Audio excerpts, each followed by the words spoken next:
All right, 1 second here.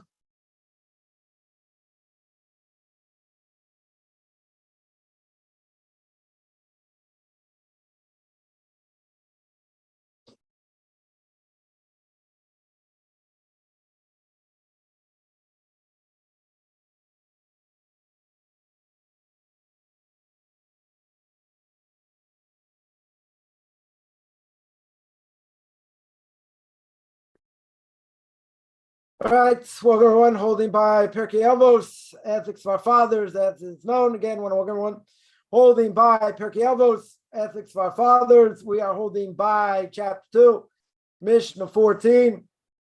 This is part 10, and most likely to be a part 11, quite possibly a part 12. We're in the last part. We're in the last part of the Mishnah, and we were speaking about a wicked friend, right? Rabbi Yossi said a wicked neighbor. Right, we spoke for a few weeks about that, right? What it means to be a wicked neighbor. So now we're the last part of the Mishnah, and the Mishnah says the name of Rabbi Shimon. Rabbi Shimon says, one who borrows does not repay. Right. In other words, one who borrows from man is like one who borrows from the omnipresent. It's like one who borrows from God. As it is said, the wicked one borrows, does not repay. The righteous one is gracious and gives. Right. That's the next part. That's the next part of the Mishnah. So now the question is, okay, might spend a few weeks on this, right? And what's going on over here? Right, Rabbi Shimon says again. These are things we've spoken about over the last number of weeks. Go out and discern what's the evil path. What is the wrong way? Right? What is the wrong way which a person should distance themselves from? So we saw before an evil eye. Rabbi Shua said a wicked friend. Rabbi Yossi says a wicked neighbor. And now we're up to Rabbi Shimon. Right? The Rabbi Shimon says the person who borrows doesn't repay. Because if a person borrows, it's like they borrowed from the omnipresent, it's like they borrowed from God. As it is said, the wicked one borrows, does not repay, but the righteous one is gracious and gives. That's a verse in Tehillim, in the book of Psalms, by King David. So now again, question would be, all right, what's going on over here? Right? What's the reason? What's the reason behind it? You'd say, well, it's obvious. Someone who borrows money, right? We're going to speak about this more in depth, right? But basically, someone who borrows money, they have to have a way to repay. Figure out a way how they're going to repay. Right? Someone may be, let's say, in dire straits. They have no way to know how they're going to repay. Right? So the question is, do you have to borrow money in such a case? Right? It's probably, a lot of people in this situation. They're in dire straits, whatever it is, and someone's willing to lend them money. But really, you have no way to pay. You have no idea. So, can you say, well, God'll take care of my needs. I'll take care of this also. Right? So now we're going to see. Now we're going to see if the person allowed to put themselves in such a situation. So now, this is the opposite of the previous Mishnah, because the previous Mishnah said you have to see the outcome of a deed. Right? This is the opposite, so to speak. Why? Why is it the opposite of seeing the outcome of a deed? Because if you don't pay back what you owe, what's the obvious repercussion? Right? What's going to happen? Measure for measure. You don't pay back what you owe, people won't owe any money. Pretty simple. Person could suffer tremendously as a result. You're right. Right? Very true. So it doesn't say in general that one who sees the outcome of a deed, because it's possible one results in a problem whereby they're able to pay back the money that they borrowed. So this, as we mentioned earlier, a little bit of a tricky thing. Why do I say tricky? I say tricky in the sense that nobody wants to borrow money. Nobody should have to borrow money. Right? But if someone's in a certain situation, they're in dire straits, right? Whatever the situation may be. They don't know what to do. They don't have, let's say, they don't have money to pay for X, Y, or Z, and they need the money. And they find someone who's willing to lend them money, a certain amount of time, whatever it may be. Okay. Very good.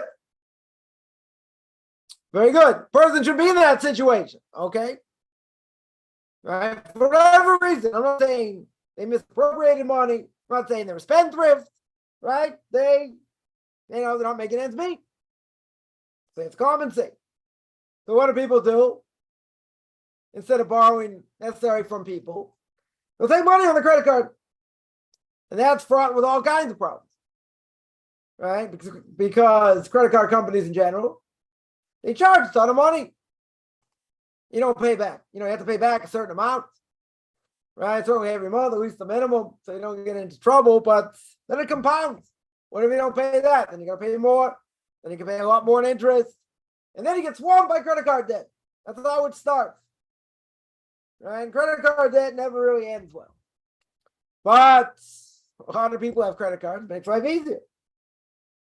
You don't have cash, you put it in your credit card. I mean, there are people who pay cash for things, as well. But it makes it easy. You don't have to carry your own cash. But you got to pay the bill at the end of the month. So a person gets behind. The interest rates are huge. And that's how people spiral out of control when it comes to credit card debt. Now, that being said, why are they borrowing for the credit card?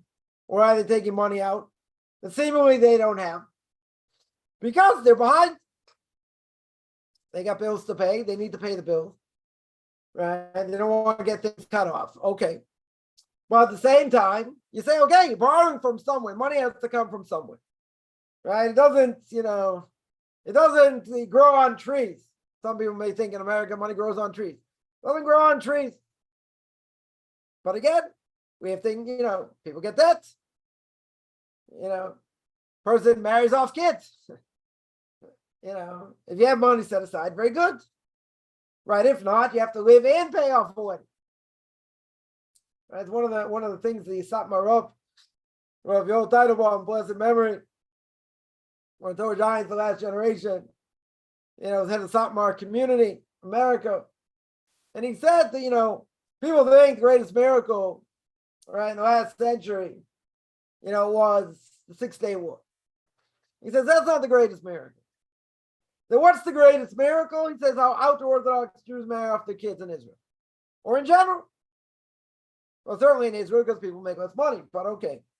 But in general, a person has a number of kids. He can make, a couple weddings a year in theory. That's when I learned would have been, I think, 3 or 4 in 1 year. Doesn't have money, And he'll tell me miraculously how he did it. But in general, that's a whole different calculation.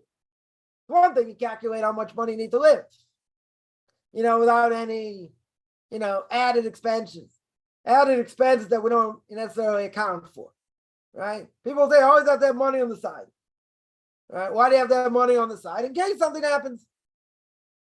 Something goes wrong with the car, goes wrong with the fridge, other things, health issues, dental issues, whatever it may be. But if you live paycheck to paycheck, you live day to day, anything that's extra, well, money's got to come from somewhere, right? Because if you don't make enough or whatever to put money aside, this is what happens. So people say, hey, get better jobs, do this, shouldn't have so many kids. Yeah, people make all kinds of calculations and all kinds of things. People can have difficulty even if they have 1 kid. And if they have 2 kids, they're going to have difficulty. Regardless, that's not really the point. Point is, the person got stuck. Not their fault. Right? It's not their fault. They had extra expenses. Or they're catching up or different thing, whatever it may be. I'm talking about things, they're not spendthrifts, they're not spending money they don't have. They're not trying to keep up with the Joneses and all that. We're not talking about that. Totally not talking about that. The leading Orthodox life. You have what's the biggest expense? Schooling. Send your kids to school, almost like college tuition. So between school, food, a car, rent, or a mortgage, that's where your money goes. They said years ago, if you're living in New York, New Jersey, you're not making $100,000, you're in debt. Essentially, you're in debt. Sending your kids to camp, other things, you have other expenses. But that's where the money goes. That's exactly where the money goes. Tuition's a killer. It's the main killer. People teach in schools, they don't make a lot of money. They certainly don't make a lot of money, but schools, a lot of times, they're in debt. They're in debt. So, the cost is what it is. So that's probably the single biggest killer, for religious families today. Unless you live in a place where, it's subsidized, where there are vouchers and other things, potentially other things. Okay, that being said, so what do you do? What do you do in such a situation? Your car breaks down. So now it's going to cost you $500. It's going to cost you $1,000 to fix, right? And whatever it is, right? It never comes out cheap. If it comes out cheap, you're lucky. You're very lucky. But a lot of times it doesn't. And it's not necessarily money you have in your back pocket either. Something goes wrong.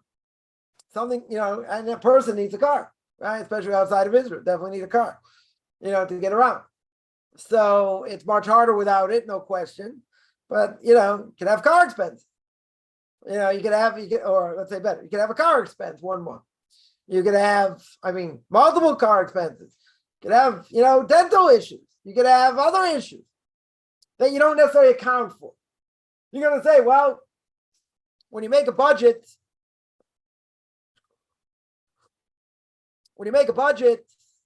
you should budget in, let's say $500 to $1,000 just in case, extra. You say, but I don't have a budget for that, right? No matter. Keep in mind, something could go wrong, right? It's Murphy's Law. Murphy-Stein's Law, I would say. Yeah, and that is something will go wrong. If something can't go wrong, will go wrong. Yeah. The problem. Right? It's definitely a problem. So you're going to say, but I don't have money to put aside. So if I don't have money to put aside, what do I do? So you pray, nothing goes wrong. Yeah. You'll say, when it happens, I'll deal with it. So, okay, now it happened. Now what? So they say, well, I don't have money to cover it. Right? So what will most people do? They put on the credit card. Right? So they say, I get to the end of the month. Or whatever. I'll pay the minimum amount. So I don't get fined. I don't get fined more, every month. So it doesn't get compounded. Okay. We're going to say, what? How can you live like that? Well, I'm saying you should. I'm just saying it happens. It definitely happens. So now you get an extra expense. You got an extra $500.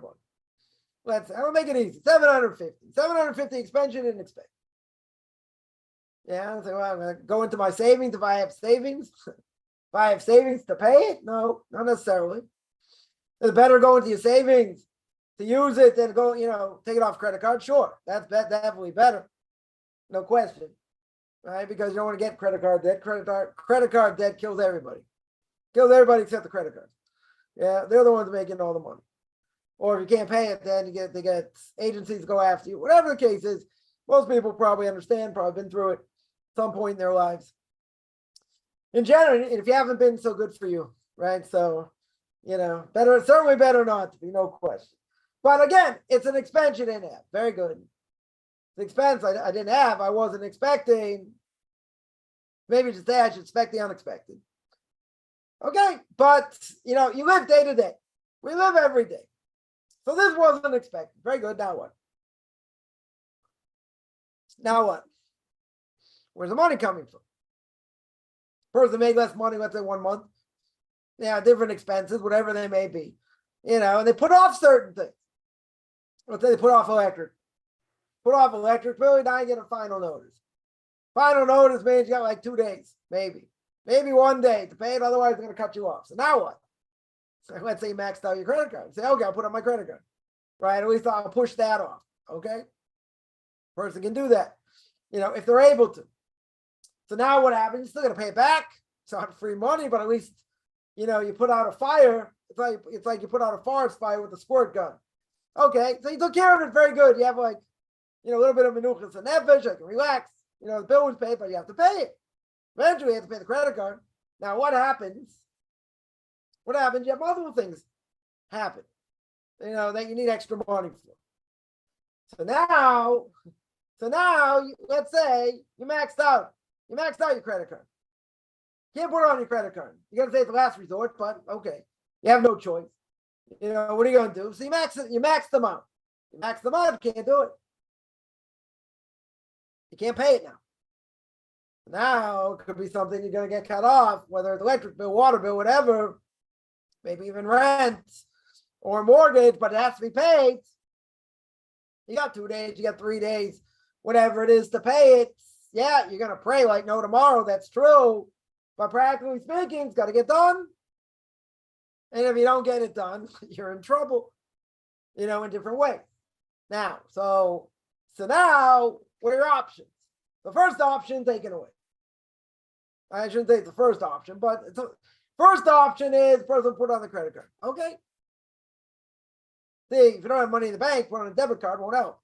Yeah, so let's say you have a credit card. Very good. It's not a debit card. So you put on a credit card. Okay, you don't have it. That option's gone. What's your other option? The other option seems to be if you don't have any money coming in, you can't push it off, you're going to pay it somehow. How are you going to pay it? You have to borrow. You have to borrow from somebody. Whether it's a friend, family, whoever. Person gets stuck. They're not looking to get stuck. Let's make clear. They are not looking whatsoever to get stuck. Sometimes the person gets stuck. So in this case, in this scenario I just put up, person now is stuck.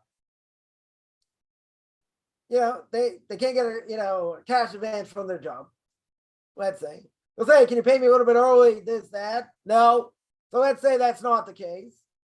Right? Oh, sorry, let's say that's the case. So you can't get it from there. So you have to borrow, right? You're in this situation now, you have to borrow. Anyone want to be in such a situation? No. Anyone want to sign up for it? No. Nobody wants it. Okay, so now what? So now you can find someone to borrow from. Right? So in general, you borrow from a Jew, borrow money from a Jew, and don't allow to lend you with ribbis, with interest. Right? In other words, you borrow $1,000, you pay back $1,000. You're not allowed to pay back extra for him for doing this favor. Now, anyone will tell you if they borrow $1,000 and say, okay, I'll lend you my $1,000, but I want $1,200 back. It's only fair. You're using my money. Right? So the Gemara says, very good. The Gemara says that that's the way of the world. That's what people do. That's what goes on. Very good. It's forbidden. It's such a severe prohibition. You don't get up at resurrection of the dead. Person lent with interest unless you repent. And you return the money. Right? Who transgresses? Just throw this out there. Reuven borrows $100 from Shimon. And they write up a contract. They write up a contract. Reuven says, Reuven Schwartz borrowed $100 from, Shimon. She treats. He agrees to pay back this $100 in 5 months, puts down the date. He signs it. Most likely, Shimon will want guarantors. So if Reuben doesn't pay, he'll go to the guarantors. Guarantors also signed. Very good. Gives over this piece of paper. Reuben checks it over. Okay, and he gives $100. Now at that point he gives over the money. Sorry, and Shimon agrees, and he writes in he'll pay back 120. Right, I forgot to mention that. That's pretty crucial. He's paying with interest. Okay. Now who transgresses over here? Everybody. Reuven transgresses for lending to Shimon with interest. Shimon transgresses for borrowing with interest. The ones that sign on the contracts on this piece of paper, they also transgress. Everybody over here transgresses. Very severe prohibition. Very severe prohibition. So even though you tell me like the Gemara says what? this is the way of the world, even though it's the way of the world to lend with interest, guess what? We don't do it. Jews don't do it. The mitzvah to lend a non-Jew with interest. Okay? And you can borrow from a non-Jew with interest. Okay? Because that's the way of the world. But the Torah says I can't do it to a Jew. Not allowed to do it with a Jew. Now, without going into detail, as we always say, lending with interest or any mitzvah in general is complex, extremely complex. These are some of the most difficult laws that exist, right? The laws of lending with interest. I'll give an example. I'll give one example. Right? You have a Jewish company, let's say here in Israel, happens all the time. Let's say, you got the electric company, you got a water bill, whatever it is, you don't pay on time. They charge you interest. They're not allowed to. Yeah, we're not living, we're not living according to Torah law. So many rabbinical authorities will say, borrow the money so you don't have to pay back in interest. Okay, let's say you can't. Let's say for whatever reason you forgot to pay the bill. Yeah, not that you didn't have the money, you forgot to pay. There are people, get absent-minded about bills, they forget to pay things sometimes. They forgot to pay the bill, they get charged with interest. Right? Now they pay it back. They can't say I'm not going to pay back in interest. The electric company's not going to give up on them. The water company's not going to give up on them. That's a problem. Right? Again, it's between Jews here. Non-Jews doesn't apply. Right? Or you have another case, another common case. Let's say a person buys a washing machine or a dryer and they say, listen, if you pay now, you pay $1,000. Yeah. But we'll let you pay it over time. We'll give you installments. Take it off your credit card, you write checks, whatever it is. We'll give you 5 installments. Yeah, but with those 5 installments, you're going to pay $1,200 instead of $1,000. That you can't do. That is forbidden. That's Torah prohibition. Right? And that happens all the time here. Some places will let you pay the exact amount over time without any interest. But there are plenty of places that won't. They're going to say, we want the money now. You're going to say, well, I don't have all the money now. So let me pay some of it now. Now pay it over time. Very good. But what are they going to tell you? They'll say, fine, pay it over time. But when you pay it over time, you're going to pay interest that you're not allowed to do. That's a total prohibition. Right? It can happen outside of Israel also. If you have a company that's owned by Jews, not allowed to do that. That's a total prohibition. Now again, I just gave one example.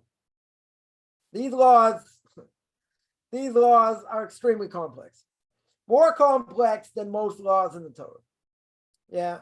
So I'm not going to go into them. They're whatever. Extremely complicated. So, but a person may be desperate.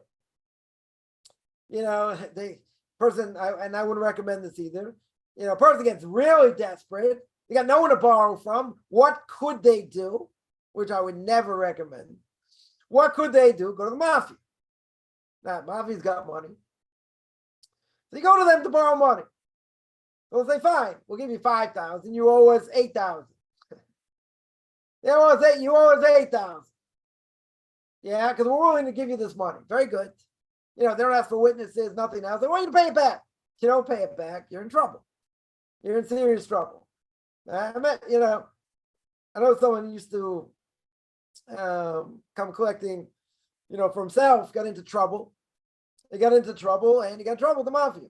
Borrowed money, couldn't pay it back. They threatened him and this and that, and whatever. It was an unpleasant experience. Definitely an unpleasant experience, right? Never borrow money from the mafia. Even if you have a clear way to pay it back, you don't take chances. You don't take chances. But it's not someone is inherently evil here, right? This is I want to point out, because what are we saying over here? What we're saying is that it could be someone borrows money, clear as day. They have a way to pay it back. They know how they're going to pay it back. Okay? They just don't have the money now, but they have money coming in.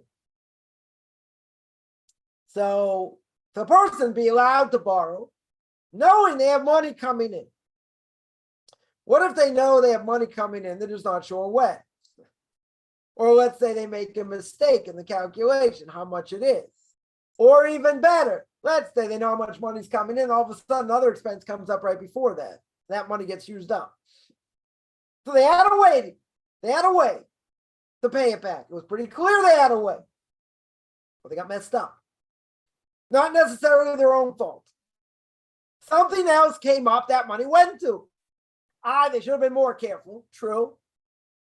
Right? Anyone ever have money go out of their bank account and say, oh, I forgot about that. I forgot that was supposed to go out now. They didn't write it down or they lost track of time. Then all of a sudden they say, oh, money went out. Something went out, and I was like, where did this come from? Whatever. I thought that, I thought it was something where, maybe someone hacked into my account, something. I mean, then I realized what it was. I realized what it was. And I wasn't shocked once I knew what it was, but I didn't know what it was. I didn't want to see something on their bank statement where they check online. They say money went out. They weren't expecting money to go out. Hey, what's this? What's this charge? Now it could be someone hacked in their account, maybe, or someone had the credit card or whatever. Could be they just made a mistake. They made a mistake in what was supposed to go out or when it was supposed to go out. Sure, it happens. That would happen to me. If you're not careful, you don't write things down, then you can forget. We forget. The person with the greatest memory can forget. It's just not, not part of their psyche right now. So it's like, oh, I got another month to worry about it. I got another 2 weeks to worry about it. But they forget. So now what happens? So we're setting up a scenario. The person has the money paid back. They know where it's coming from. Then all of a sudden, other money went out they weren't expecting. So now this money is used for that, or a good part of it. So now what happens 2 days later. 2 days later, you just lost 80% of what you owe, but you knew you had that money. So now you're stuck. But I didn't expect that. So you could go back to the person like, listen, I have other money coming in, whatever, if you do. Or you find the money, or you work hard, try and find the money. Or let's say a person gets very stuck. It can happen. It can snowball. Right? Some people live, borrowing from others. Borrow from one to pay another. I mean, it's not a good way to live. I don't think it's definitely a good way to live. Right? But there are people that do that because they don't have stable income. So you say, well, let them get stable income. Things don't turn over overnight. And a person, if they carry over debt, whatever the debt is, and now they're making money, very good. They can't use that money to cover the debt because they need to live. So how are they going to do both? Right? How does the person, let's say, they don't have money put aside to make a wedding, and they have to live off the money they're making as well? How do you do both? Right? How in the world do you do both? Yeah. Yeah, how can that be? It's hard. Right? Tell you, I made 3 weddings in 5 years. Absolute miracle, each one. Yeah, I don't think there's any question. Never don't think there's any question. And anyone here who makes weddings, outside of Israel also, but they'll tell you miracles that happen. Might not have been pretty. However, it manifests itself. Doesn't matter. Totally doesn't matter. What's the bottom line? Bottom line is miraculous. But still, you make a number of weddings within a certain amount of time, you got to live also.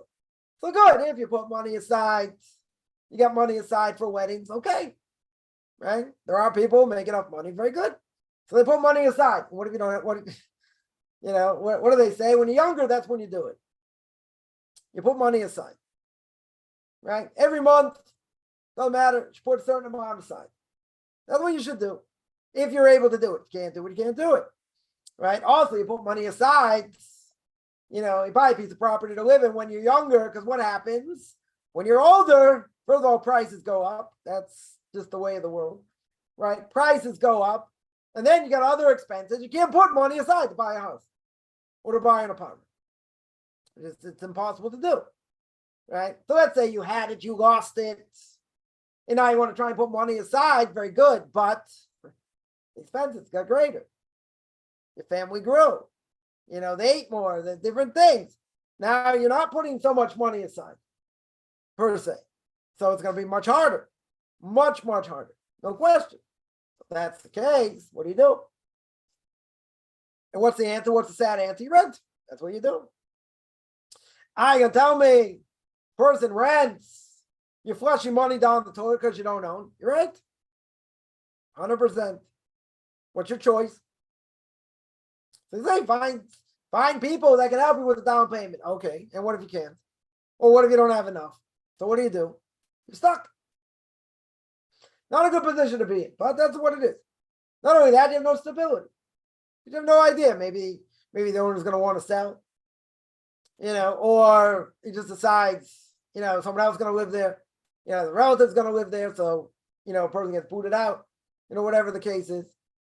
So I've been in 3 apartments the last 15 years. I've had to merit each time. After a certain amount of time, the owner wanted to sell. One case, the owner didn't sell for a while. Another case, another owner took a while to sell. Right? Then where I am now, just sold, 6 months ago. 7 months ago, 7 months ago, whatever. So what are you going to do? Is they going to move?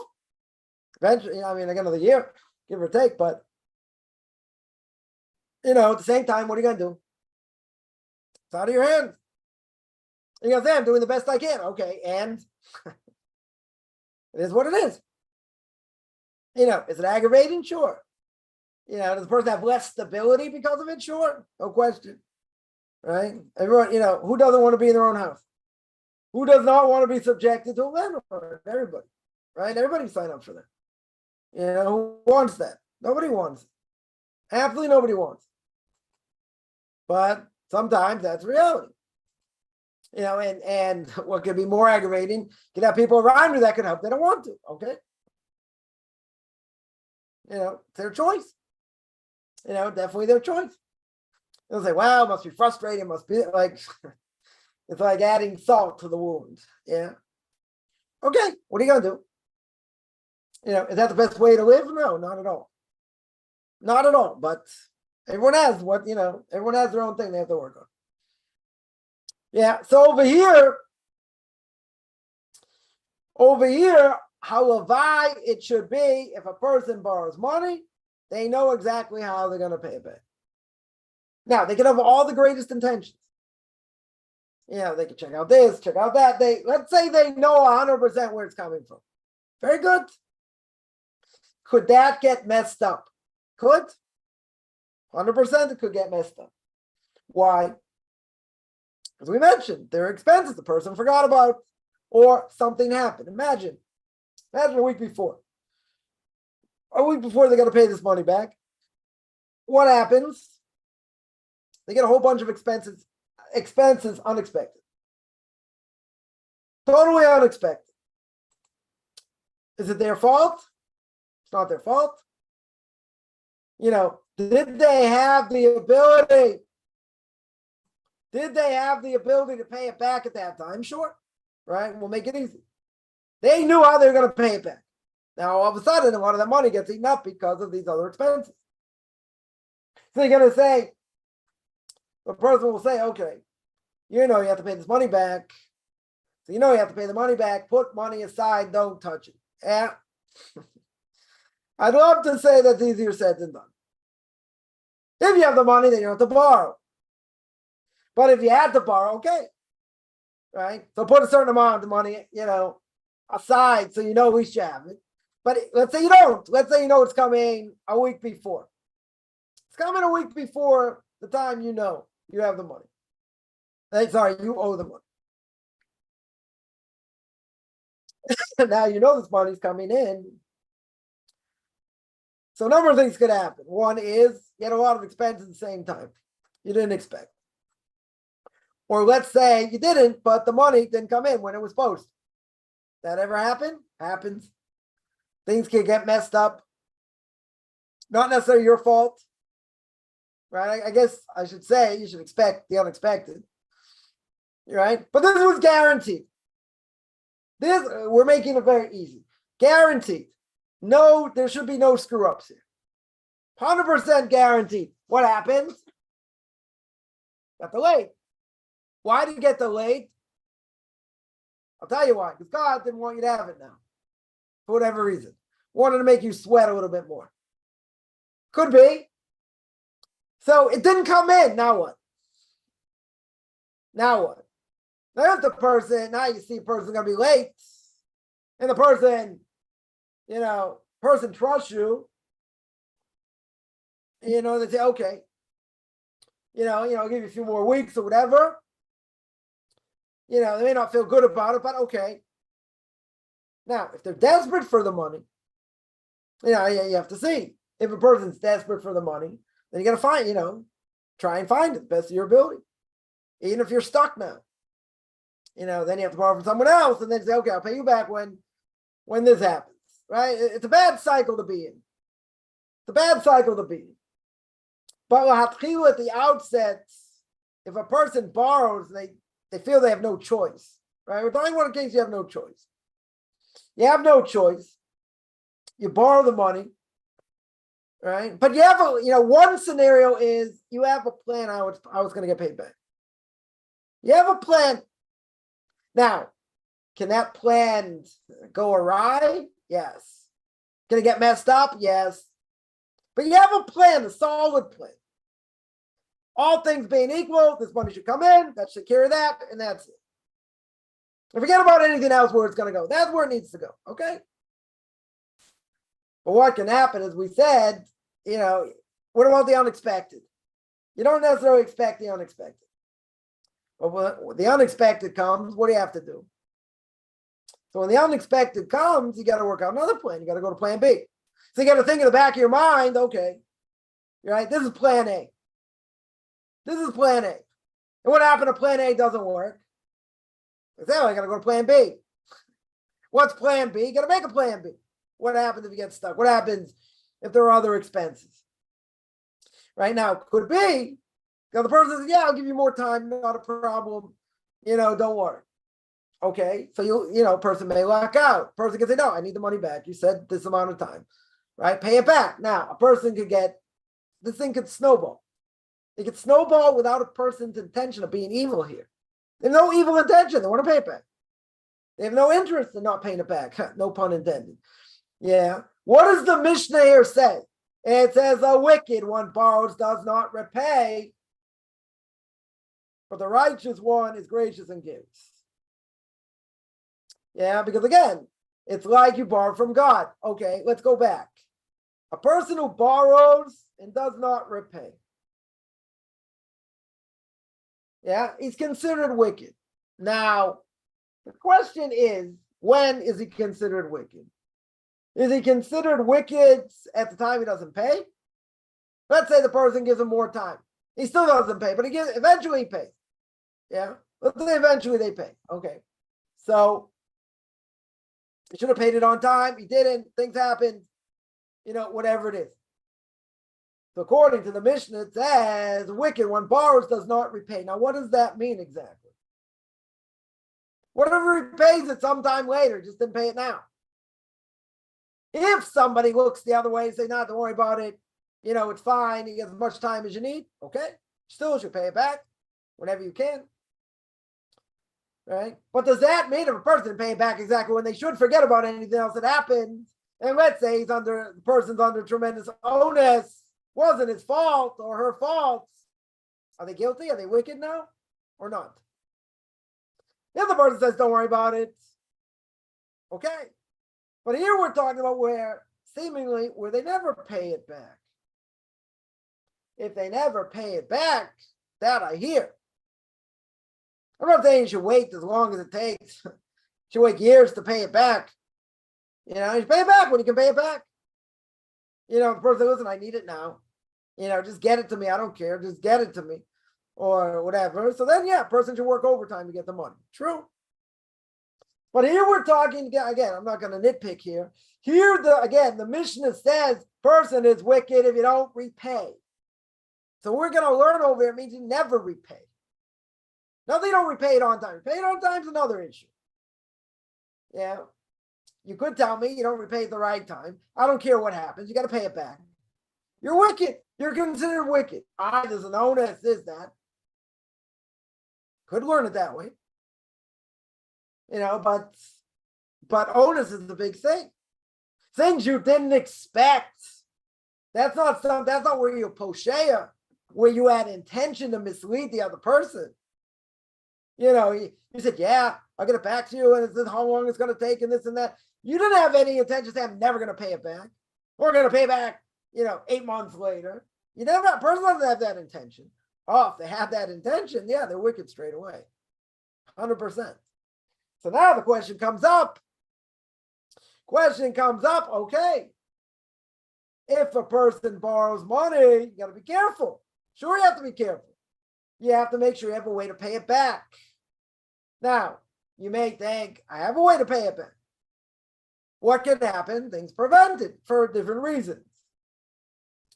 So then the question is, if a person borrows money, they have no way to pay it back, right? If there's no possible way to pay it back, then what?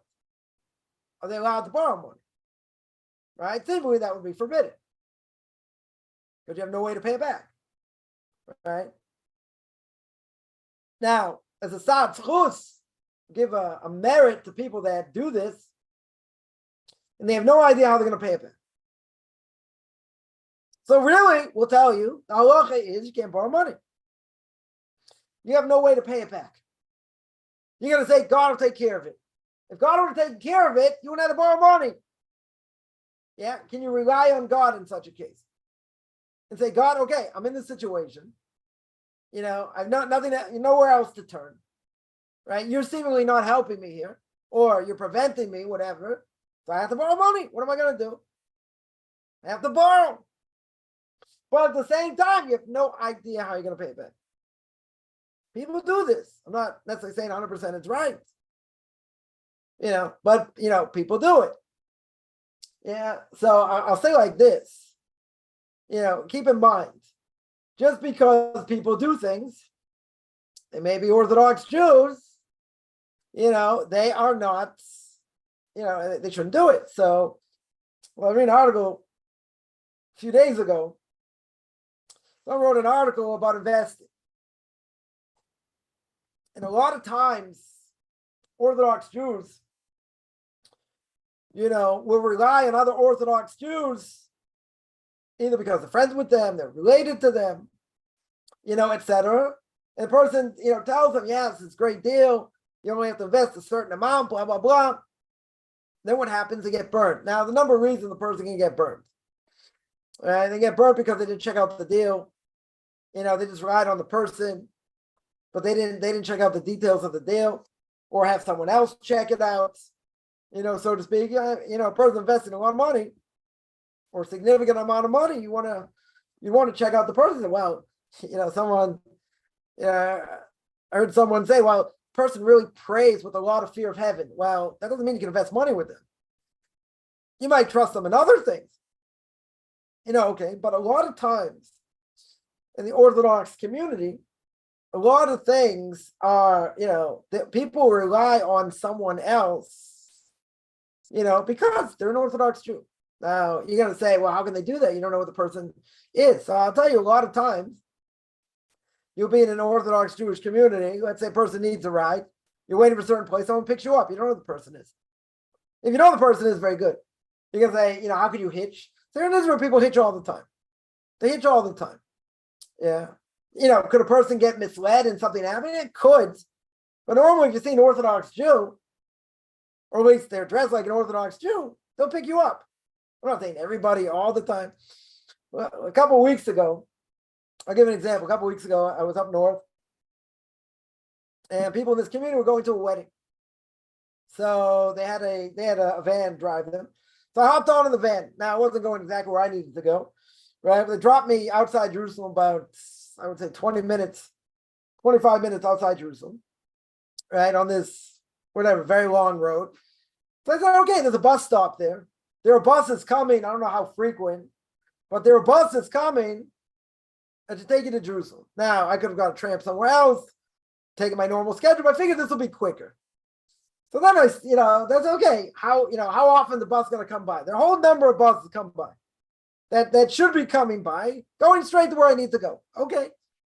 So someone mentions it, you got people coming out of this other community, very type of more modern community, whatever, but there'll be people coming out. Said you might be able to get a ride with them. I said, all right, we'll see. So they drive off. I'm left, like, on the side of the road somewhere. That's okay. We'll see what happens. So then I'm trying to calculate, okay, when's the next bus going to come? Like, the odds of someone stopping, are probably pretty slim, but okay. When's the next bus going to come? 10 minutes, 20 minutes, half an hour? I don't know. I don't know how frequent the bus is going by. So I think I could have been there half an hour more. I said, okay, we'll see what happens. So I was standing there. I wasn't even actually looking to take a ride from someone. Someone stopped. Someone there stopped. Yeah, so I look in. It looks like an Orthodox Jew. So I asked him, I said, where are you going? So he happened to mention the neighborhood where I normally learn, 3 times a week. I said, great. So I hopped in and he dropped me off actually right by my bus. I didn't even go in to that community. He dropped me off before he went in, and whatever, I got the bus 10 minutes later. So I ended up coming home at least an hour and a half earlier. So it worked out. You gotta say, why would someone pick you up? First of all, I don't look so threatening in general, but this is what Orthodox Jews do. There's trust, right? There's trust. Why? And people from the outside looking in will think this is absolutely nuts. They'll think it's probably one of the craziest things I've ever seen. I've said a lot of crazy things, but they'll think this is even crazier. Yeah, and what's that? There's a built-in trust. What's the built-in trust? You look like an Orthodox Jew. Okay. Now, they don't know you from an atom. They don't, a person doesn't know you, let's say. Someone knows you, it's one thing. Someone doesn't know you, why would they pick you up? Well, they see you need a ride, obviously, right? So they'll pick you up. So I've seen up north many times. Most people pick me up. Other Orthodox Jews, I've had secular people pick me up. Also, very interesting conversations on the way. It's only a 10-minute ride where I need to go, 10, 15 minutes, depending, whatever. But most people are Orthodox Jews. Now, they don't know me. I mean, some people do because I'm up there a lot. So some people already, recognize me. I already have a rapport with them. So they always pick me up. But other people, when these people don't pick me up. So they got, whatever, have an interesting conversation. But why are they picking you up? Or me, let's say better. Why are they picking me up? In general, first of all, I need a ride. Looks like I need a ride. Very good. But I look like everybody else. Now, can I be a terrorist and whatever? Yeah, could be. Theory. Right? We're not worried about that necessarily. Certainly not in this area. Anyway, up north where I'm thinking about. So, in general, why would they do that? Because there's a trust. What's the trust? The trust is you look like a member of the tribe, i.e., you look like an Orthodox Jew. You look trustworthy. I don't think, what am I going to do? What are they going to do? Pull a gun on them and steal the car? They could think that. I mean, some people don't like to pick up, pick up people, just afraid. Women, I wouldn't tell women to, pick up other people unless they certainly know them. But, people are afraid. They don't know. They don't know what you could do, what you couldn't do. Right? It's true, but there's a built-in trust. There's a built-in trust because of the way you dress and the way you look, and that tells a lot about the person, about how they act. Now, that being said, this is a whole huge topic here, right? That being said, does that mean that person can't cheat them? No. Does that mean that person can't do nasty things? No. Doesn't mean that. Does that mean that person can't lie? No. But at the outset, what do they have? They have what we call chizkas kashrus. They're kosher. In other words, prove to me that the person isn't kosher. We give them a chizkas kashrus. We say they're okay unless we know otherwise. If I know otherwise that they're not good, okay, it's one thing, right? Then I'll judge them severely for everything else they do because we have other information. If I have no other information, just like someone's a Jew, how do I know you're a Jew? Well, my mother's a Jew. How do I know your mother's a Jew?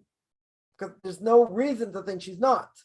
or her mother's not a Jew, unless there's some fishy conversion or something happened, down the line, right? But if I know a rabbi, which I did, who knew 5 generations of my family to be Jewish, that's good enough, yeah. But again, if I don't have any other information, and someone would see me on the street dressed the way I am, no one's going to think I'm not Jewish.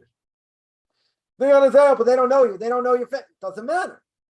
They are going to look at you 100% as a kosher Jew. Unless there are other things they know that say, oh, there was a problem. Conversion 2 generations ago. Now we're going to call in, their whole ability to be Jewish. Why? Because we have information to bring it down. Okay. If I have no information to bring it down, if there's no what we call a reusa, something that looks and smells bad, about the family, so am I going to worry about the person not being Jewish? Not at all. And what if someone in the family did something wrong, whatever it is? So what? Doesn't mean they're not Jewish per se. So you say this is a marriage in the family. So, yeah, but that's not early generations, later generations. So if there's no reason to think a person's not Jewish, you're not going to think he's not Jewish. Unless there's reason and there's information to show that causes doubt. So that's a different issue. So this is the same thing. A person is proven to be trustworthy unless they're not. Yeah, and again, someone will say, what do I care the way someone dresses? People could dress a certain way and be the biggest thieves. True. Right, that is true. There are certain professions in the States, you look like an Orthodox Jew, people won't do business with you. Because there have been people that have been cheated. Cheated badly. Yeah, does that mean every Orthodox Jew does what they're supposed to do? No, not at all. The person has an evil inclination, there's no question. See, by Korach, that's the portion we just read today, here in Israel, unbelievable. How much money he had, how much power he had, and jealousy killed him, literally. Speak about it one day when about 102. We hit that Mishna in Pirke Avos. Yeah, but it's a mind-boggling thing, right? He survived coming out of Egypt, saw the miracles in the desert, right? Unbelievable miracles that he saw. He got carried away, way carried away. But how can you see all these things that get carried away? It's hard. As we mentioned many times, these parshas are hard to understand. But we'll make it simple. In such a case, person can get carried away. The greater the person, the greater the knowledge, the greater the evil inclination. Yeah, does that mean they're evil? Doesn't mean they're evil. They can do terrible things. They can make mistakes, right? Everybody's human. That we understand, right? But the point is how to get onto this, right? Because it said that person doesn't know how they're going to pay. So if they don't know how to pay, if they don't know where they're going to be able to pay from, how could they borrow money? So you're right, person shouldn't borrow money.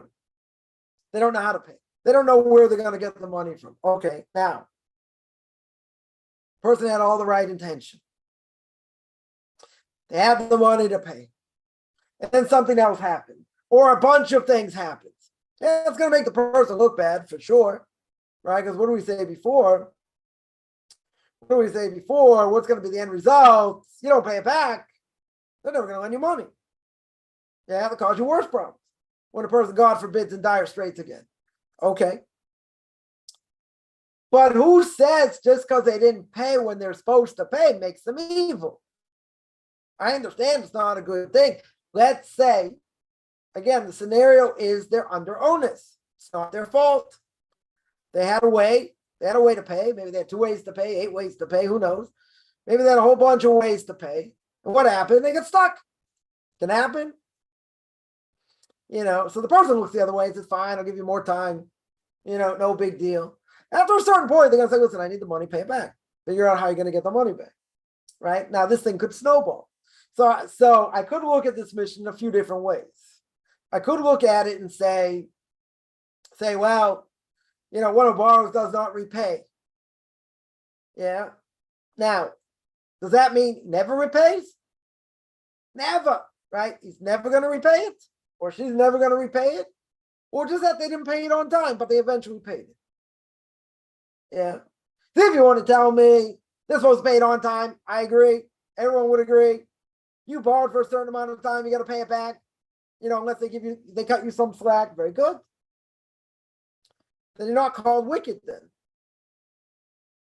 If you want to tell me that it means a wicked person doesn't repay, it means he doesn't repay the time he's supposed to on time, that's kind of hard to say. Right? That's kind of hard to say. Why would I say that? Because certain things come up. They say, listen, a person borrow money, there are free lending societies that will lend however much money. And they'll give you, let's say, 6 months, or they'll let you pay a certain amount every month, whatever it is. But let's say a person they borrow money, they borrow $500, they give you 4 months to pay it back. Okay, so what's the person thinking right now? I got 4 months. A lot of things can happen in 4 months. But really, what should they be thinking? They should be thinking, how am I paying it back now? If I had to pay it back in a month, how would I pay it? Yeah, it can't be open-ended. I mean, this is what some people do, and it snowballs, and I'm not saying it's right. I'm just explaining how it can happen. Yeah, a number of things happen. Person doesn't have the money. So what happens? They borrow from someone else. So what do? They borrow, Reuven owes Shimon money. Reuven doesn't have the money to pay Shimon. He borrows from Levi to pay Shimon, right? But he's still going to pay Levi. Now, let's say he's got all the intention to pay Levi. Even if he knows where the money comes from. And let's say something happens, he can't pay Levi. So what does he do? He has to go to Yitzchak to pay, then they realize, I need more money for different things. So they end up borrowing from someone else, but they still have to pay this other thing. It snowballs.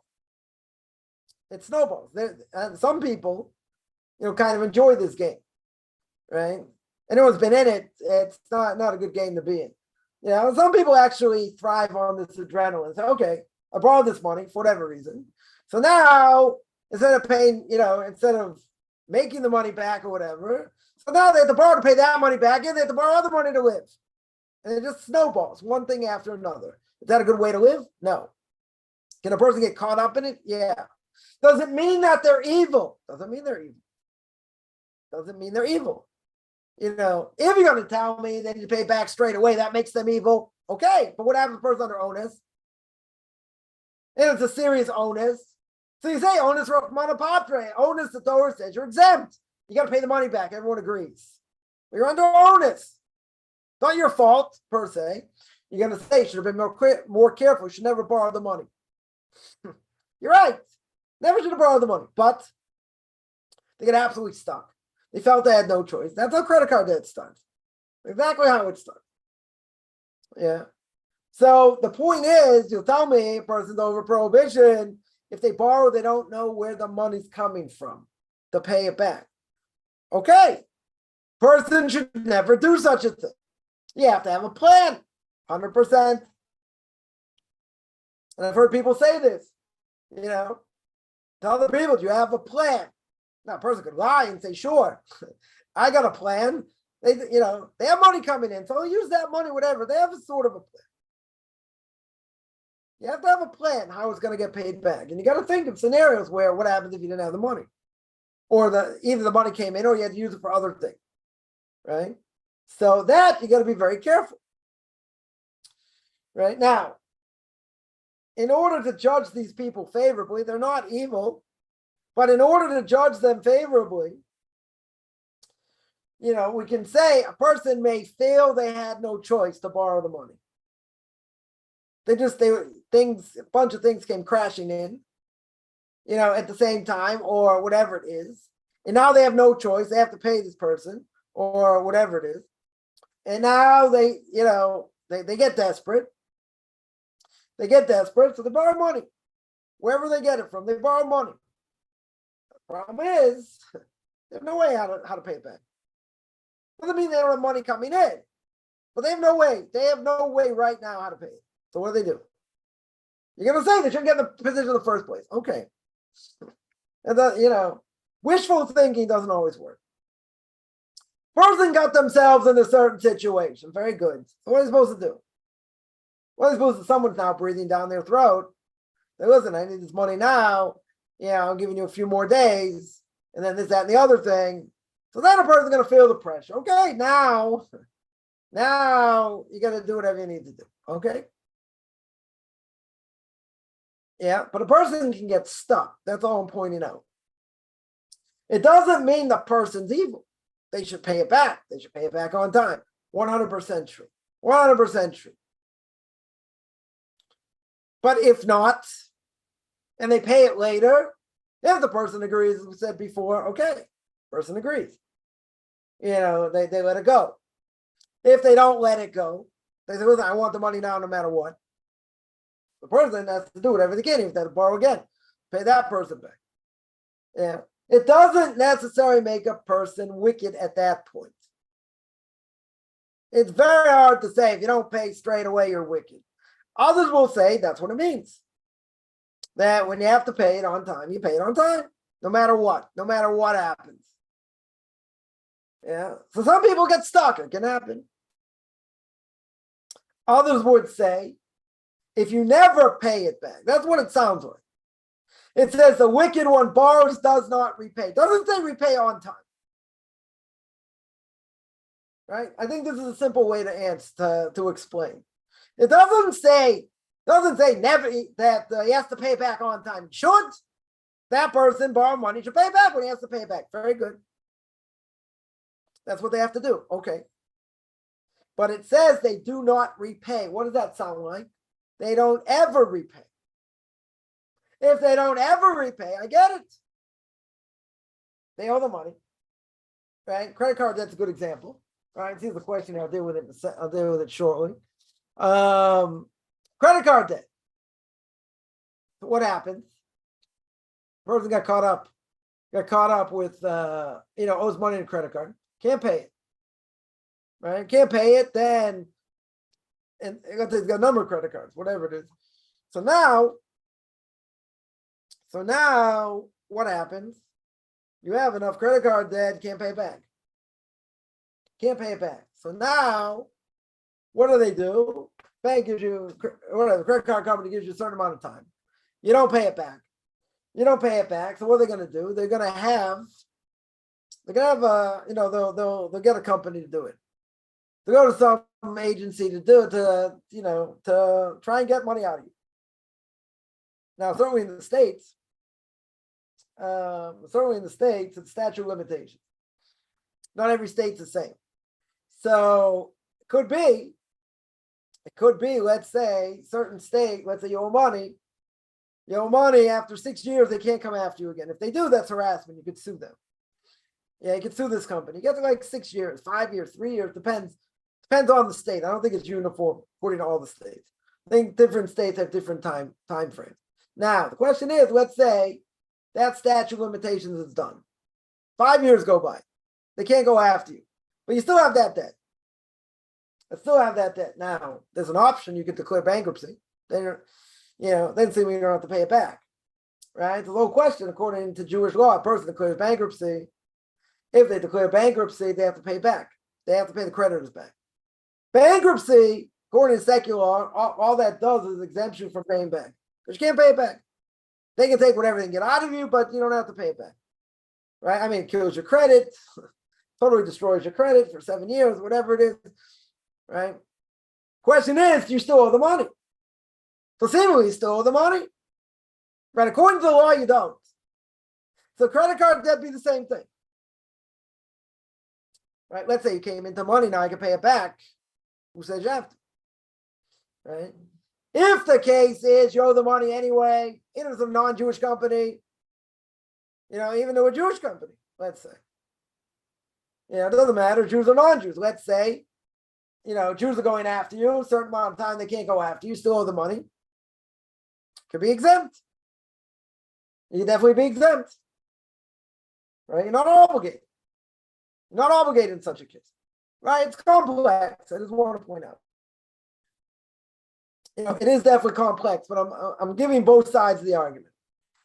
One side would say you owe the money, doesn't matter. You're telling me, what do I care about secular law? You gotta pay it. Totally gotta pay it.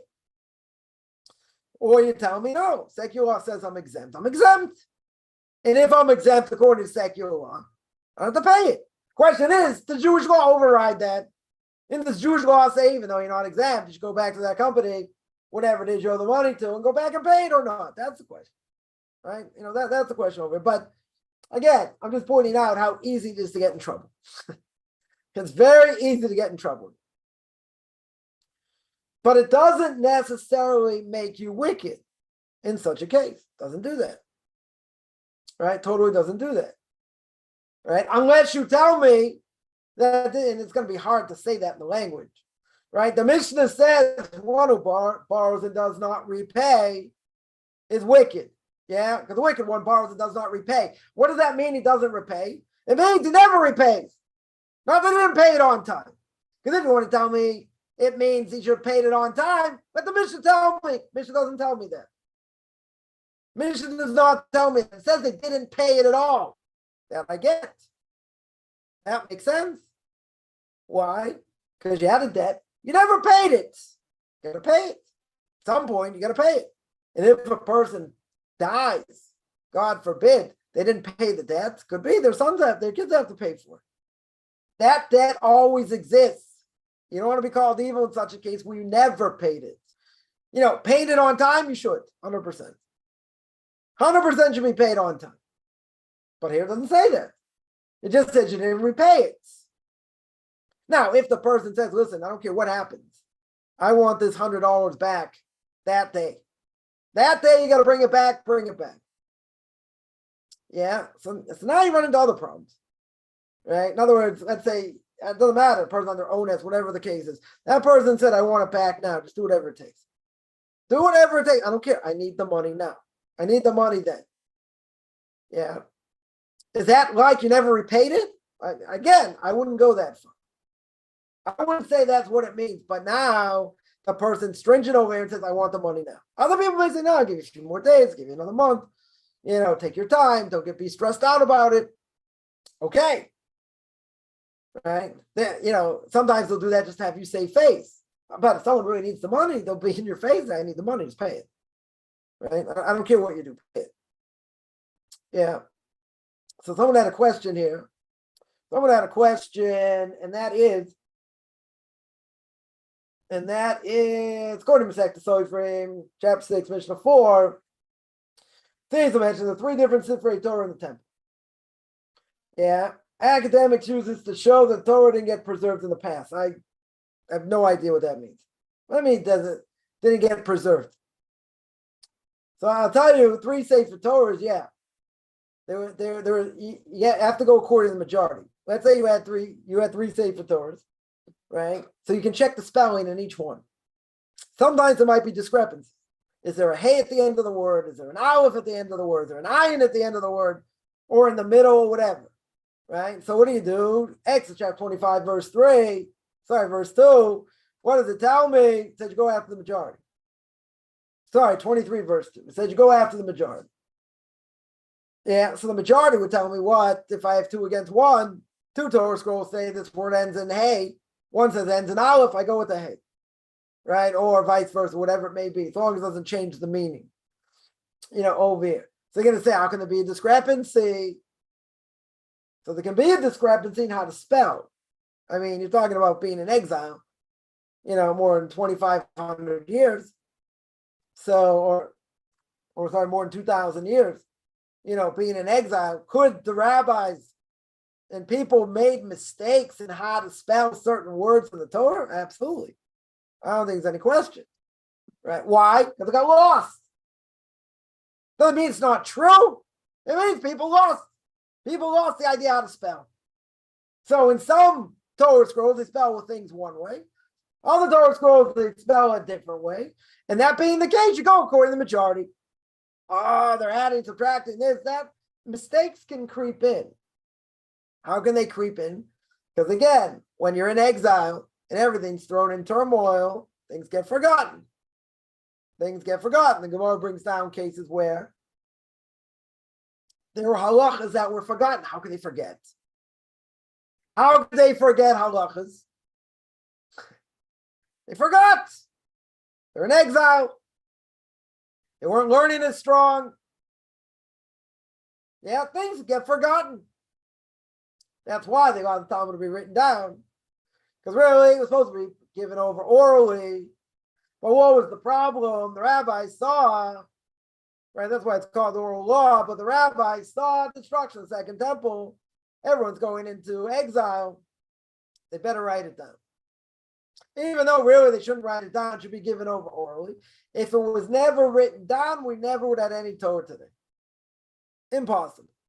Never would have been remembered. Because you didn't have enough people. People were spread out all over the world. How would it get remembered?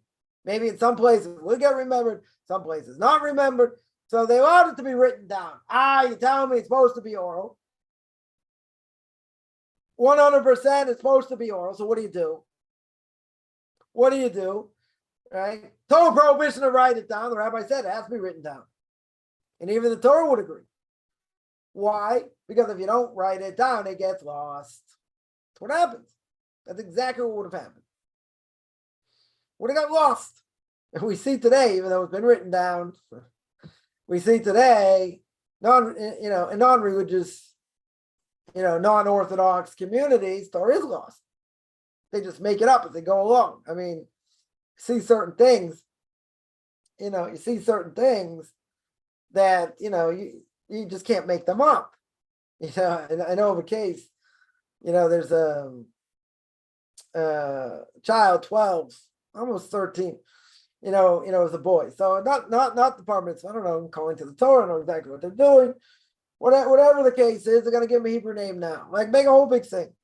Give a Hebrew name. Why didn't they give the Hebrew name at birth? What happened at, 8th day, child gets circumcised. That's the time you give the baby a name. I always, tell kids that if a woman gives birth during the week, right, or even on Shabbos, usually that Friday night, everyone comes over, to the house, which is Mazel Tov, either to the person's house, to his, parents' house, or in-laws, or whatever, right? The child does the whole thing. Child has to go. That baby has to go through Shabbos, before the circumcision, before the bris, without going into all that. So I always ask the siblings, this child, so new, what's the baby's name? They go, the baby doesn't have a name. I go, why not? I go, how come the baby doesn't have a name? See, never invite me to any of these things, or whatever. I'm not saying, they invite people personally, they put up a thing, people should come, whatever. So I should always say, except me. So I'll show up there and I'll ask them, I said, so what's the name of the baby? And they're like, the baby doesn't have a name. I'm like, why not? I said, you didn't give the baby a name? So parents didn't give the baby a name? They said, baby doesn't get a name until the bris. I'm like, oh. So the baby doesn't get a name until the circumcision. Right? They look at me like, what are you, retarded? What are you, mentally challenged? Like, what are you, an idiot? Like, I'm 4 years old, I even know that. Like, what are you asking? Like, whatever. I think it's kind of funny. No, so what's the baby's name? What's the baby's name? Yeah. So for here, someone's doing like a whole quote unquote child naming, of this boy. Went to the boy, got the name, the bris, circumcision. So it could be they did a circumcision. Okay. Why didn't so why didn't they give him a name? Maybe they're in the hospital, I don't know, for any number of reasons, they want to have a doctor do it, whatever. Why didn't they give it a name? Why didn't they give this child a name? 8 days later, a month later, I give a Hebrew name. No, they only give English name. Yeah, some people do that. They only give an English name.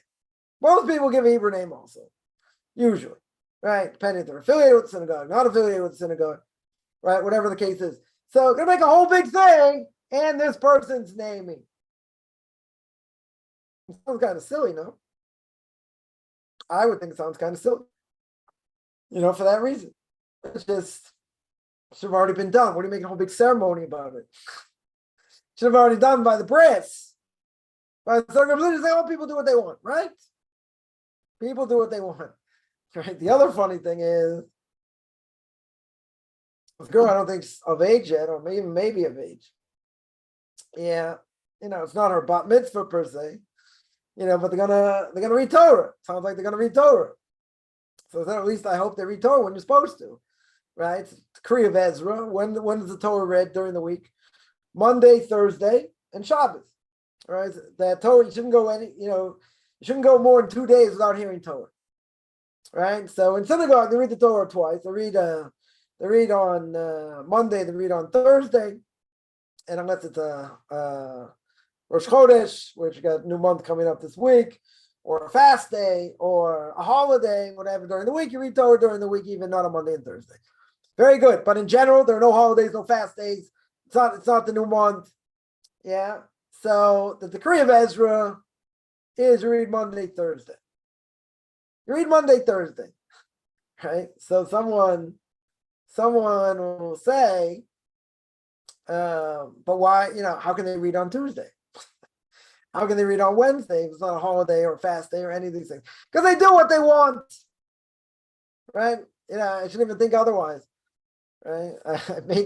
I said, well, hopefully it's a day when they're supposed to read Torah. That day they're supposed to read Torah is Monday or Thursday. That's when they're supposed to read. They read on Tuesday. They read on Friday. Okay, they're doing what they want. That's when it fits in. That's when it fits in the schedule. That's when we're going to read it. We'll bring out the Torah scroll. That's what they're going to do. Right? Well, we'll see how that goes. It's exactly what's going to be done, right, in a certain case. But, should I be surprised it's going to be done on any other day? No. Not surprising. Why not? Because you can't just do what you want. Other people say that's what we're going to do. We're going to read it from a Torah scroll. So I said, however, they don't desecrate the Torah, but they read it from a tikkun. What's a tikkun? It's a book that has the Torah on one side. What it looks like it has the parshas of the Torah, right, in Hebrew with vowels. On the other side, what it looks like in the Torah, right, without vowels. So therefore, anyone's going to read from the Torah, they're going to practice, right? They'll practice through what this thing is called the tikkun. It really means to fix up, but this book is a book where, again, you have, I think on the left-hand side, or it doesn't really matter, left-hand side, right-hand side, you're going to have the 5 books of Moses in Hebrew with vowels. And on the other side, what it looks like in the Torah itself, without vowels. Yeah. So I said, I hope they're not reading from a Torah scroll. At least they read from that. Right? They read from the book and not that. Just a desecration of the Torah scroll. Right? But in either case, when's the obligation to read Torah? During the week, Monday or Thursday or Shabbos.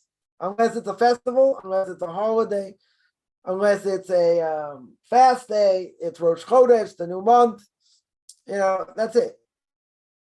But you don't read Torah on Sunday, in general. You don't read Torah on Tuesday. You don't read Torah on Wednesday.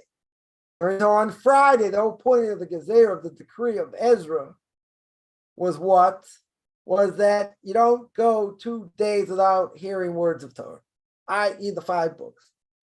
Right? You should hear what the Torah says at least every 2 days. Now again, those 2 days, you don't read the whole parsha.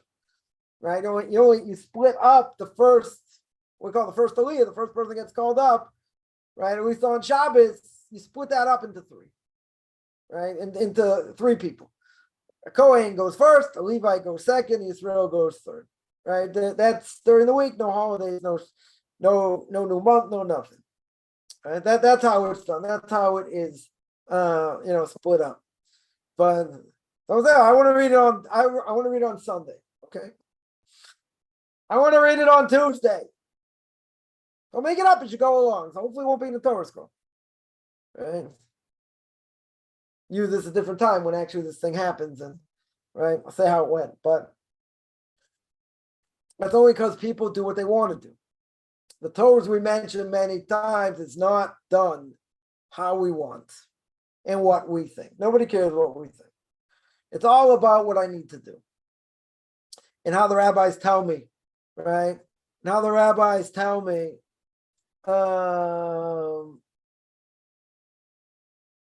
that's my obligation. That's it. They're not adding or subtracting. They're telling me what to do.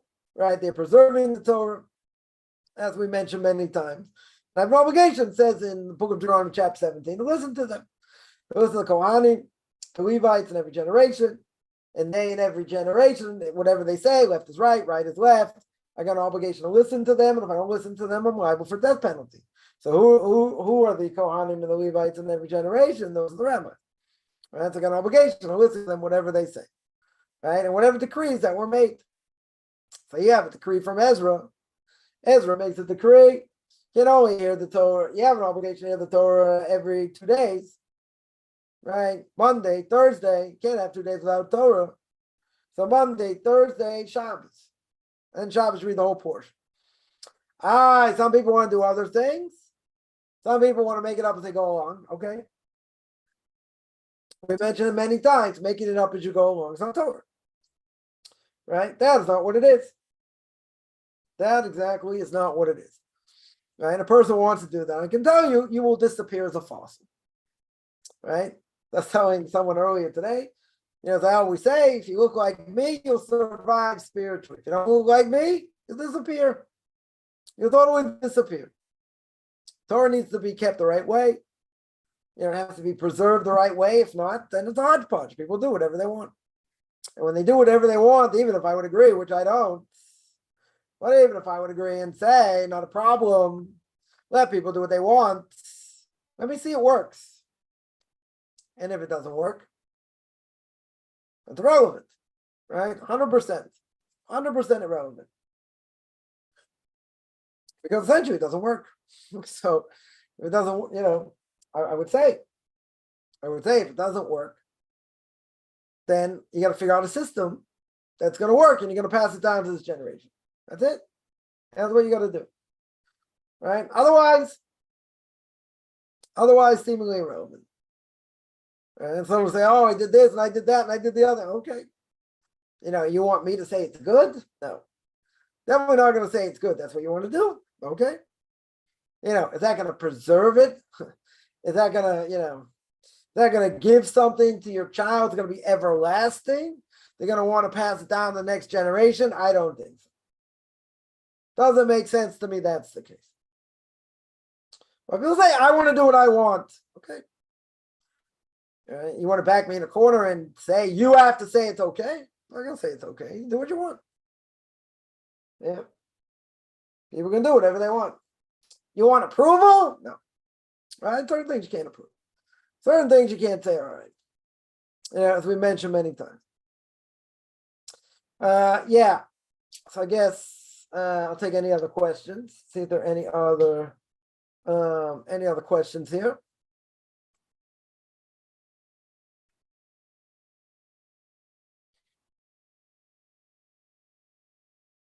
All right, so I guess I'm going to stop here. We'll continue with this next week. Anyone has any questions? Remind everyone before that, Book of Leviticus tomorrow. Leviticus chapter 16. Hopefully we're going to finish it. We'll see. That'll be 9 o'clock Eastern time, 4 o'clock Israel time. Otherwise, I'm going to sign out. Anyone has any questions, find me on Facebook. I'm Michael Chaim Kaufman, Beyond Orthodox Conversion Judaism, or orthodoxconversion.com.